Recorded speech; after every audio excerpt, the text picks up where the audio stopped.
The Galactic Empire did not notice the death of one small child. The incident was logged as collateral damage. It was a brief report among thousands, filed and forgotten in the automated archives of a bureaucratic machine too vast to feel regret. But Earth noticed. Earth never forgot. Her name was Lila Harper, 9 years old, human, curious, kind, brilliant. She lived with her parents on Cygnus 4, a research outpost jointly administered by the Empire and the Terran Accord. There was no conflict, no rebellion, no warning. An orbital patrol cruiser mistook heat blooms from the settlement's geothermal cores as signs of a weapons test. Protocol called for suppression. The order was given by an officer who'd never seen real war and certainly never seen a human cry. The strike hit at 2:17 local time. 73 civilians died. Lila was among them. The footage was captured by a malfunctioning drone camera and leaked to Earth within hours. It showed a child running through fire, screaming for her parents. It showed her body broken beneath rubble. Her final words, recorded by her emergency comm band, were broadcast in a loop across Earth's networks. "Please, someone help me. I want to go home." They didn't just kill a child. They ignited something ancient and vast in the human soul, a quiet, ice-blooded rage that transcended words. Earth's government issued an immediate diplomatic protest. The Empire responded with a 2-line memo. Collateral damage regretted. Compensation process pending. Case closed. Case closed. The president of the unified Earth government addressed the planet not with fury, but with finality. No yelling, no threats, just a quiet statement. Lila Harper was one of ours. From this moment forward, Earth is no longer bound by the limitations of galactic protocol. The embassies closed one by one. Human consulates turned off their lights. Trade ships were rerouted. Human diplomats left council worlds without farewell. In the outer rim, Terran defense satellites went dark. Human corporations recalled assets, ships, and personnel in coordinated silence. Nobody issued a declaration of war. Earth simply began to vanish from the galactic stage. The Empire took note, but misinterpreted it. They assumed it was a tantrum, a gesture, a species mourning its young. The High Command snickered in private briefings. Empath assigned to monitor Earth sense grief, yes, but they missed the crucial shift from pain to purpose. The Empire had forgotten how humans respond to grief. By day 7, Earth's entire military network had gone into blackout. Outposts stopped responding to interstellar beacons. Human colonies withdrew from interspecies exchanges. Military dry docks closed. The orbital shipyards over Titan powered down external transponders. From the outside, it looked like retreat. To Earth, it was repositioning. General Marcus Reed, long thought retired, returned to service. So did Admiral Shun, Commander Valenko, and hundreds of Earth's most capable military minds. They were not called to duty, they volunteered. When asked why, Shun replied, "You can't let them think it's acceptable, not even once." In the Sol system, deep beneath Antarctica, Earth's defense neural grid reactivated. Codenamed Nemesis, the system had not been powered on in decades. It began coordinating fleet movements, AI logistics, supply chain accelerations, and dark asset deployments across the stars. Orders were given without fanfare. Entire divisions disappeared from known charts. The Solar Navy's Blackwing divisions, long thought myth, were mobilized. Meanwhile, on Luna, humanity's most secure site hosted a meeting of 12 individuals whose names never appeared in any document. They represented the old war orders, strategists forged in conflict, long before Earth joined the Empire's so-called peace. They studied the Empire's military files and laughed quietly, not with joy but disbelief. "They have no idea," one muttered. "They've never fought anyone like us." On day 10, a signal was sent from Earth. It was encrypted in ancient Terran code, a signal used only once before, at the dawn of the Third Unification War. The phrase translated simply to "reckoning initiated." The Empire's intelligence bureaus noted the transmission, but could not decrypt it, nor did they know its source or purpose. Analysts flagged it and moved on. They failed to notice that following the signal, 17 Terran assault cruisers vanished from known space.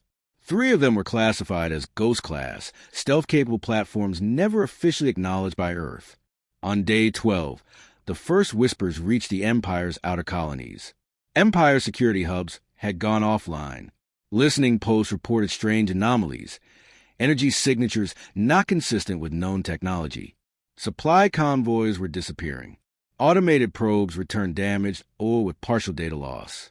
On Uruk Prime, an entire garrison reported hearing a child's voice crying during system diagnostics. They assumed it was a glitch. That night, the garrison disappeared. The Empire dispatched a reconnaissance vessel to investigate. It never returned. A second ship was sent. It found nothing, just a remnant of orbital platforms, slagged to the core.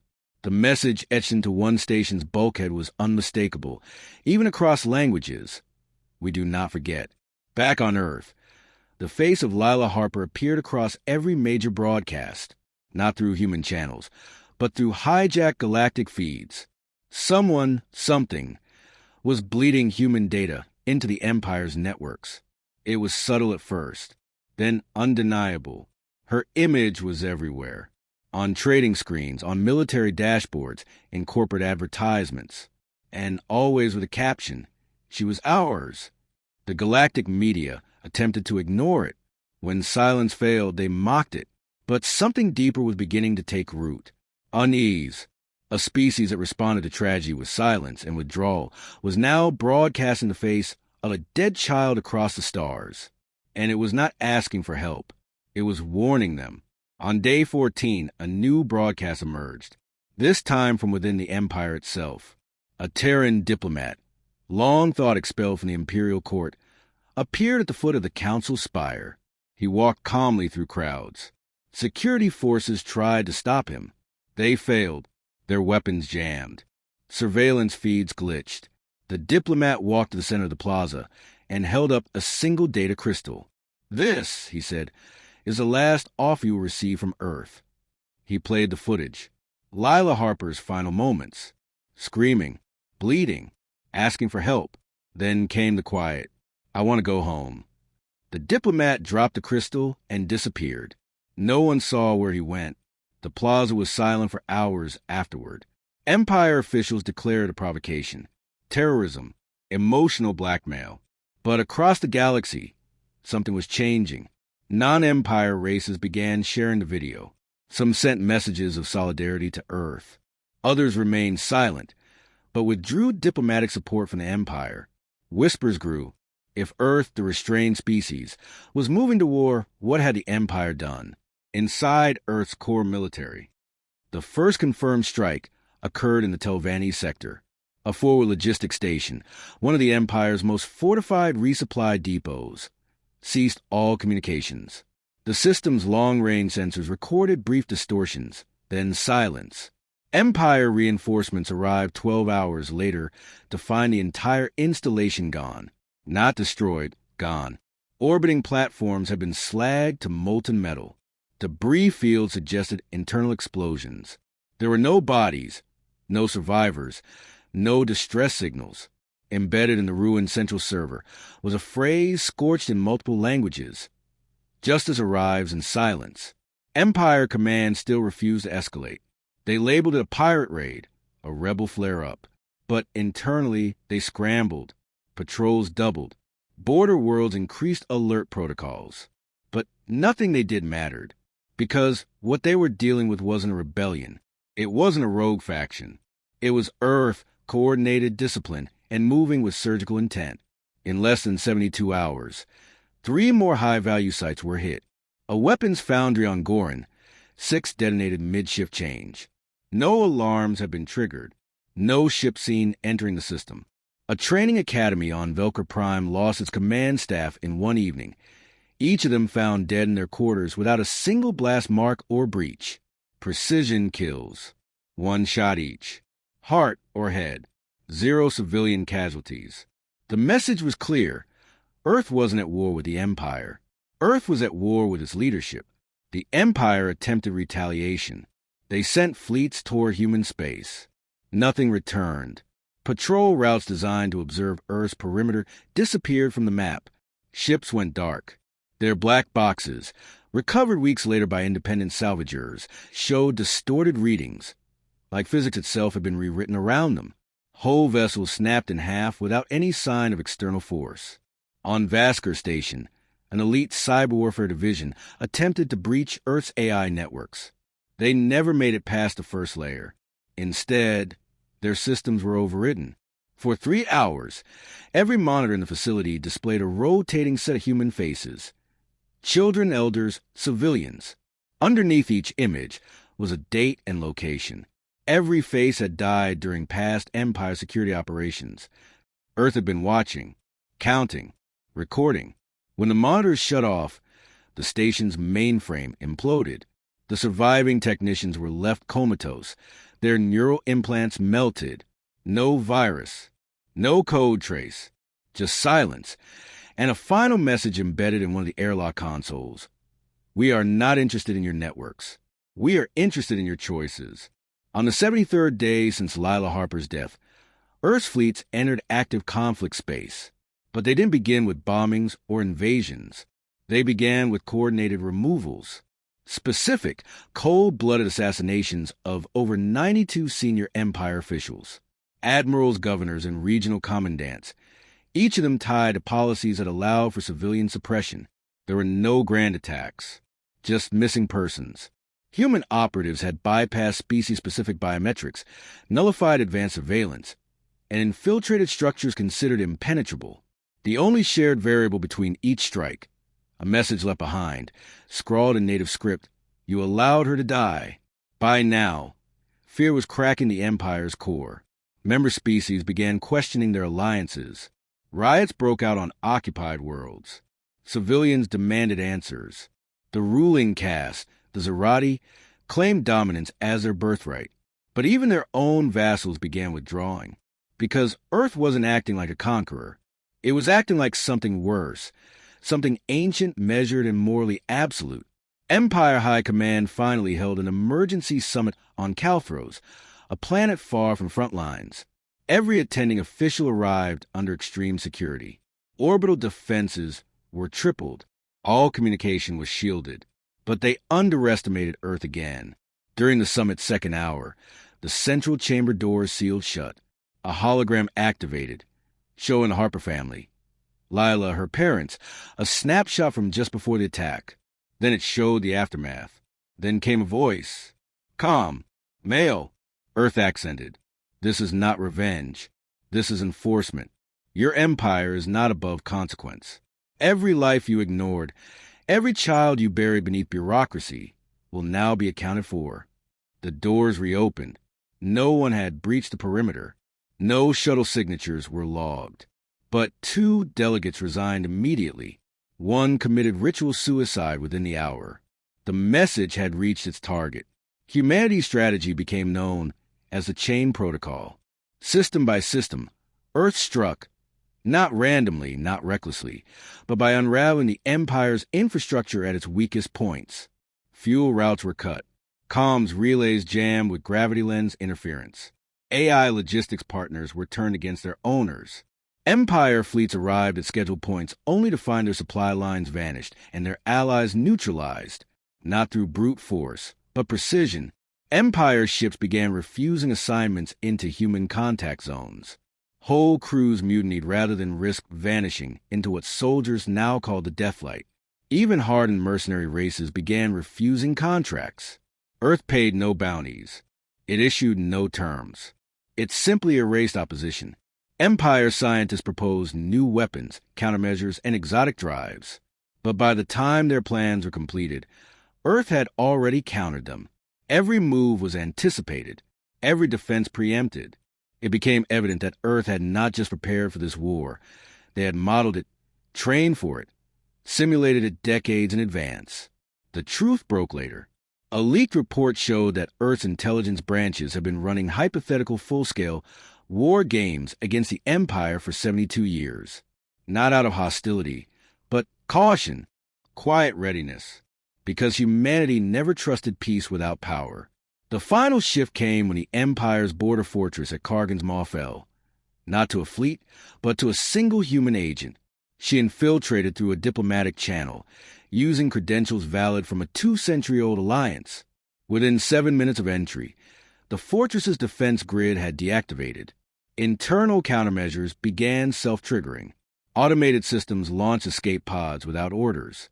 The fortress AI self-terminated. When the Empire arrived to investigate, they found the agent sitting in the central command chair, unarmed, unafraid. "I'm just here to deliver a message," she said. She played a hollow. Lila Harper, again, her last words. The agent was executed on the spot. The message still spread across 39 sectors before it could be stopped. And then Earth escalated. The fleet codenamed Silent Meridian made its first appearance near the Empire's Third Armada. No broadcasts. No warning. The human ships drifted into formation silently, absorbing sensor scans without reply. The Empire sent a hailing frequency. Earth did not answer. Instead, the human ships powered weapons simultaneously. The resulting battle lasted 19 minutes. Of the Empire's 318 ships, 0 escaped. The human fleet took no damage. Every strike had landed with quantum-level precision. Targeted engines, reactor cores, bridge nodes. No mass bombardment. No unnecessary casualties. Just clean, clinical dismantling of power. From that moment, the Empire began to collapse from within. The Empire fractured in waves. What had once been a single, united force spanning thousands of systems was now an unstable mass of isolated regimes, warlords, and defectors. Entire sectors declared independence within weeks. Governors abandoned posts. Former allies vanished into deep space. The illusion of structure crumbled, and with it, the myth of imperial permanence. Earth said nothing. No human broadcast filled the void. No diplomats offered terms. No flags were raised on conquered planets, because none had been conquered. The systems Earth had passed through were untouched unless they had harbored the Empire's murderers. Where human boots had walked, they left behind no statues, only gravestones. A silent purge. But now, with the war's momentum behind them, Earth began the next phase, not of vengeance, but of balance. The species who had once feared humanity now sent envoys. Requests arrived in every language known to stars. Some asked for protection. Some offered alliance. Many simply wanted to understand. Why a single child? Why mobilize an entire civilization in response to one death? And those who asked never received answers from Earth's leaders. The answers came instead from those left behind in the ashes. The rescued slaves who told stories of human soldiers disabling collars instead of torturing guards. The orphan who found crates of food and medicine beside holograms of a smiling human girl. The engineers who discovered their shattered reactors restored overnight, with no one taking credit. Word spread that Earth was not merely punishing, but repairing. They didn't hold court. They didn't dictate law. They returned autonomy, one system at a time. They dismantled Empire infrastructure, rerouted essential supplies, and then disappeared. In the ruins of the Empire, Earth gave birth to something new. It wasn't a government or a union. It was a promise, written not in policy, but in behavior, that every life mattered, that silence was no longer acceptable, that the next time a child cried out in fear across the void, someone would answer. The galaxy changed because Earth refused to ignore what everyone else had normalized. When the Empire's former capital world, Corvallis Prime, fell into disarray, Earth made no claim to it. The civil collapse would have invited occupation in any prior era. Instead, human transports dropped water purification systems, broadcast peacekeeping frequencies, and left. The inhabitants took it as a message. Rebuild yourself.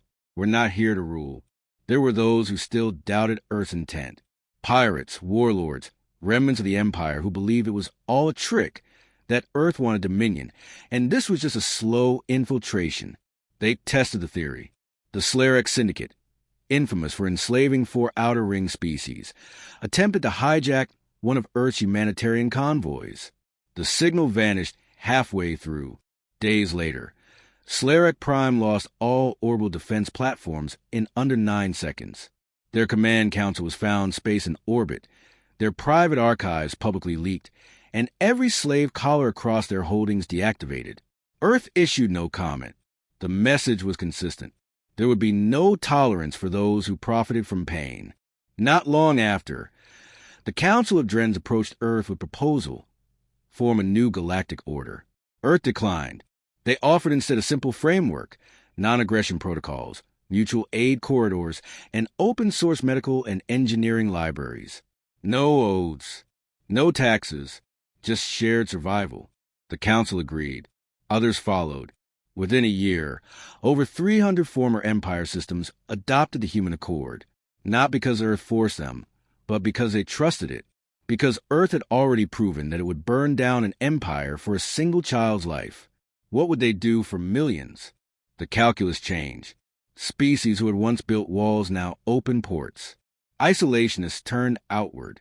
Militaries were formed, not to conquer, but to defend the weak. Earth didn't export power. It exported responsibility. And in doing so, it made every planet feel more accountable for the lives under their care.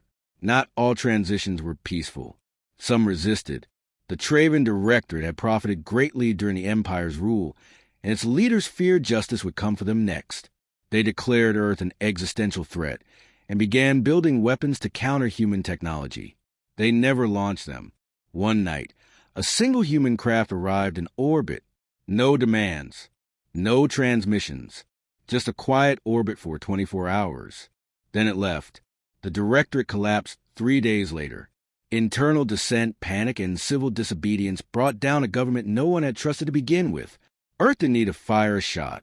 It just reminded them that silence could still speak louder than war. Among the stars, stories replaced fear. Where once humans were whispered about in terror, now they were spoken of with awe, not for their strength, but their restraint. Human doctors arrived in plague zones, not to showcase superiority, but to teach. Human engineers helped restore ruined weather systems on Dorsha 4. Human linguists translated forgotten dialects and revived ancient cultures that had been suppressed for generations. None of it was done for credit. The only consistent trace left behind was a symbol, a handprint surrounded by 13 stars. Lila Harper's handprint, each star representing a child whose life had once been lost to the Empire's indifference. It became more than a symbol. It became a movement. Young people on distant worlds painted it on walls.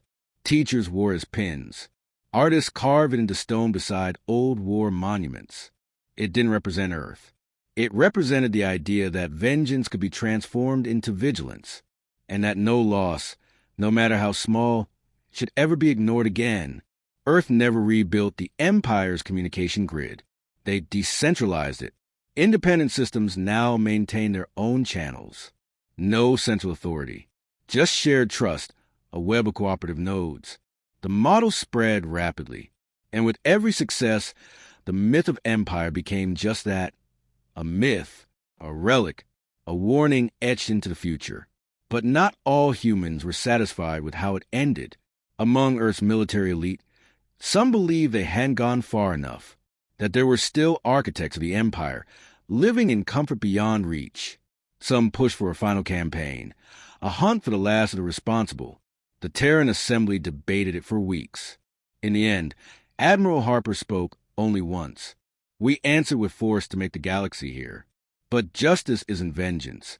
We'll guard the peace, not poison it. And the Assembly listened. Earth returned its fleets to stand by. Humanity stepped back from the edge. They didn't need to rule. Their point had already been made. On the 2nd anniversary of Lila Harper's death, a memorial was unveiled, not on Earth, but on the neutral planet of Juno's Reach. Designed by 37 species, it showed Lila's likeness carved into crystal, surrounded by children of every race. No speeches, no fanfare, just silence, because Earth had taught the galaxy something deeper than war. The war had ended, but the consequences echoed louder than any weapon. Those who had observed from afar began to reassess everything they thought they understood about humans. The files, the simulations, the strategic forecasts, they had all underestimated one critical factor: emotional absolutism. Where others calculated loss, humanity made it personal, and that made them impossible to predict. It was not Earth's strength that left the galaxy stunned. It was the unwavering moral clarity. Academics from the Osmond Institute compiled over 30 volumes, attempting to explain humanity's transformation from an isolated system to a galactic power through the lens of a child's death. They called it the Harper Singularity. No algorithm predicted that such an event could escalate into a full system upheaval. No empire, no matter how advanced, had accounted for the raw will of a civilization united by grief. Even Earth's oldest critics were forced to rewrite their assessments. Cultural anthropologists who had once described humans as emotionally volatile and geopolitically primitive were now delivering lectures on the ethical doctrine response, citing Earth's campaign as a model for value-driven intervention. It wasn't conquest. It was a mere retaliation. It was an imposition of boundaries drawn in blood.